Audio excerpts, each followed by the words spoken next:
Hello and welcome to another video review. This is Halo for Xbox and PC. Now, to be perfectly honest with you, what you're seeing is actually the PC version footage. I do have the Xbox full version. I do not actually have the PC full version, but they're basically the same game, and I have played the PC version quite a bit. What you're actually seeing is the PC demo footage. But anyway, overall, I'd say they're basically the same game, so it doesn't really matter which version I review, except for, pointing out the differences. While obviously the graphics are outdated by today's standards, back when this was released in 2003 and 2004 on PC, the graphics were pretty top-notch for consoles. For PC, it was, probably slightly above average. Of course, when it came to the PC, they updated it a little bit. It didn't change too much. If you play the Xbox version, then go to the PC version, stuff's a little bit sharper. There's more capabilities for higher res textures and stuff, but they didn't really use it all that much. They didn't really take full advantage of the PC's hardware at the time, and besides, when people tried to run it on PC, the graphics engine was kind of faulty and didn't run particularly well.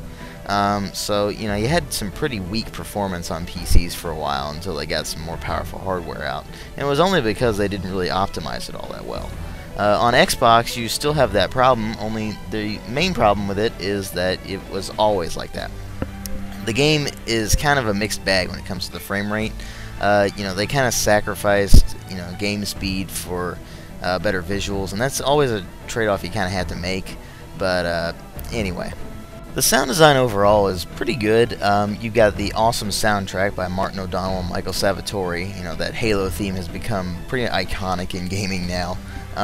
Then you've got the pretty decent sound effects. They're not really, all that special though. They lack oomph, I guess you could say. I mean, everything's kind of just bland and, oh look, he's shooting an assault rifle or he's shooting a plasma gun. Something like that. They're not really, they don't pop out, really. Then you've got the voice acting, which is often rather hilarious because they tend to do things kind of over the top. They didn't really take it too seriously. The main characters kind of do, except for like Sergeant Johnson, who's just hilarious to listen to regardless. If you've played the demo, then you probably remember the end when you tried to quit and it would display a video where you went, "By one, hit by two. That's an order, soldier." And I mean, that's a really bad impression of him, but anyway. Overall, the sound design is just, it's hit or miss. Now, a lot of people got it in their heads that this game was revolutionary when it came out, and oh, this is the, premier console shooter and everything. And so I'm just kind of like, okay, because I was playing the PC version first. And, the main problem with that is, on PC, there was nothing revolutionary about it.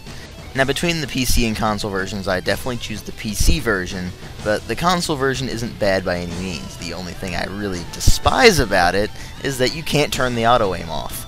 So, whenever you try to aim for the head, it's like, no, I want to aim at their stomach. No, don't aim at their stomach, then you get killed.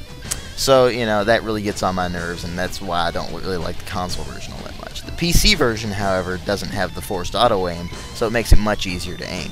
Of course, that's also why, if you play the PC version using an Xbox controller against people who, play with keyboard and mouse, you will get annihilated. But anyway, absolutely everything that they did in Halo had been done before on PC, several years earlier. So, it was nothing all that special when it came to the PC. I mean, it wasn't a bad game. It's just it wasn't all that special. It's your basic first-person shooter gameplay. You go from point A to point B, blasting stuff to pieces. Occasionally you'll meet up with some AI squad mates. You'll drive some vehicles, that kind of thing. Multiplayer's pretty standard. You got deathmatch, team deathmatch, capture the flag, that kind of thing. On console you have split screen, which is pretty fun to play. You get a couple of buddies with you and you just start going nuts on like Slayer or something. That's pretty fun to do. But on PC you have online multiplayer with up to 16 players, and that can get pretty hectic. But it's nothing all that special. We've had that in like Unreal Tournament and Quake and stuff. I mean, those came before, and they were more fun. It's not a bad game by any means, but it's nothing all that special. The story is definitely nothing to write home about. You're basically an overpowered space marine that is guided by an AI in his helmet basically, and it's just like, why?